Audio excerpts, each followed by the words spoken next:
बचपन से माँ बाप रामायण महाभारत सिखा रहे हैं, तब वो नहीं दिमाग में घुसा। 30 साल से 40 साल से पढ़ते आ रहे हैं, 13 साल से, एक मूवी से दिमाग बदल जाएगा। रामायण महाभारत गीता पढ़ा रहे हैं ना, पढ़ा रहे हैं आपके माँ बाप? हाँ कि ना? पढ़ा रहे हैं? एक मिनट हाँ कि ना?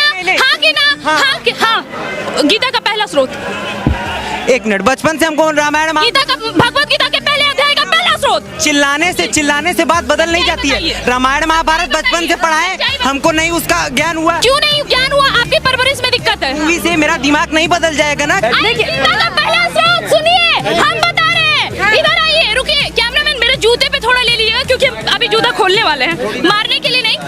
इनको गीता पढ़ाया गया, मैंने सब पूछा कि बताइए मेरे भगवत गीता के पहले अध्याय का पहला स्रोत क्या है? धर्मक्षेत्र, कुरुक्षेत्र, संवेदा युयुत्सव।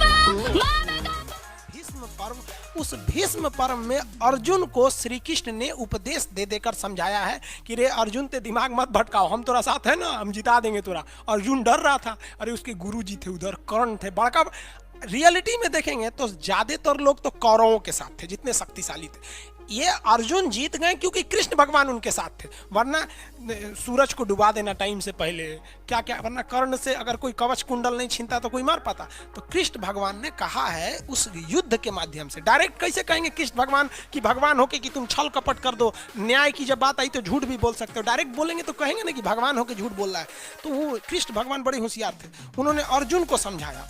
तो जो बात उन्होंने अर्जुन को समझाया है, इसको लिखा गया है भीष्म पर्व नामक लेसन में। उसी लेसन को भागवत गीता कहा जाता है।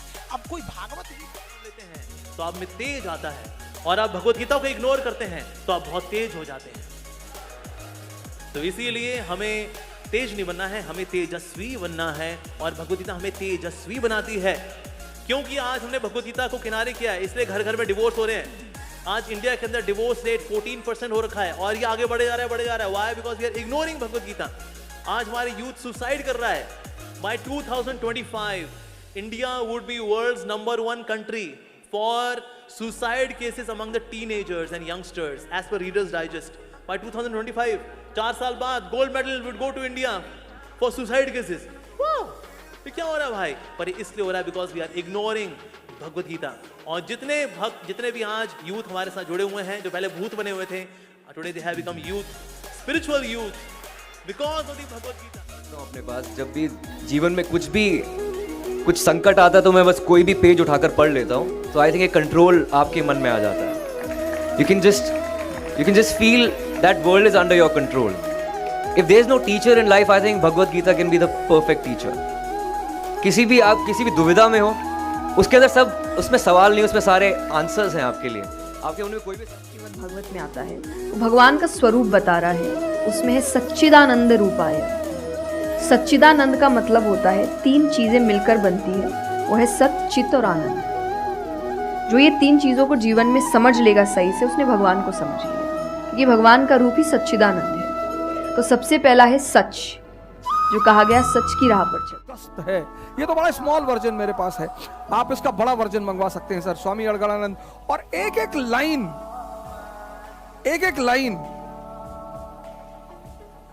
एक्सप्लेनेशन उस फॉर्मूले को। कौन सा फॉर्मूला? ट्रांसफॉर्मेशन वाला फॉर्मूला। वो जो फॉर्मूला है ह्यूमन ट्रांसफॉर्मेशन, उसका शास्त्रों में मैं व्रज हूं, गायों में मैं कामधेनु हूं। कामधेनु कोई ऐसी गाय नहीं है जो दूध के स्थान पर मनचाहा व्यंजन परोसती है।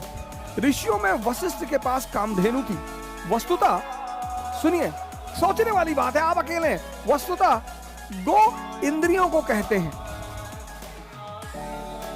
गो इंद्रियों को कहते हैं। इंद्रियों का संयत होना इष्ट को वश में रखने वाले में पाया जाता है। जिस आदमी ने अपने आप को जीत लिया है। भाई साहब, फिर भगवान पर ही चर्चा हो जाए। पहले आप हमारे लिए किताब भी लेकर आए हैं, इसके बारे में बताएं। ये गमछा भी मैं स्वामी अड़गड़ानंद जी ने ही दिया है मुझे। मैं छत्तीसगढ़ गया था तो उन्होंने मुझसे कहा कि, और मेरे जीवन का जो बदलाव है इन आश्रमों से ही शुरू हुआ। अच्छा, बताएं विस्तार से। तो मैं उनकी पावर की चर्चा, आइसोलेशन की चर्चा कर रहा था। उन्होंने क्या किया, उसको तुरंत परसेप्शन बदलवा दिया और कृष्ण को गाली दे रहा है।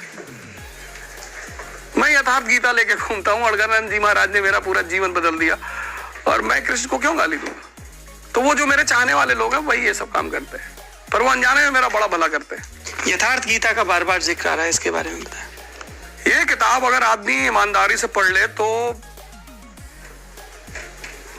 ये भगवान बनाने का फॉर्मूला बताती है। ओके, ये इतनी बड़ी किताब है।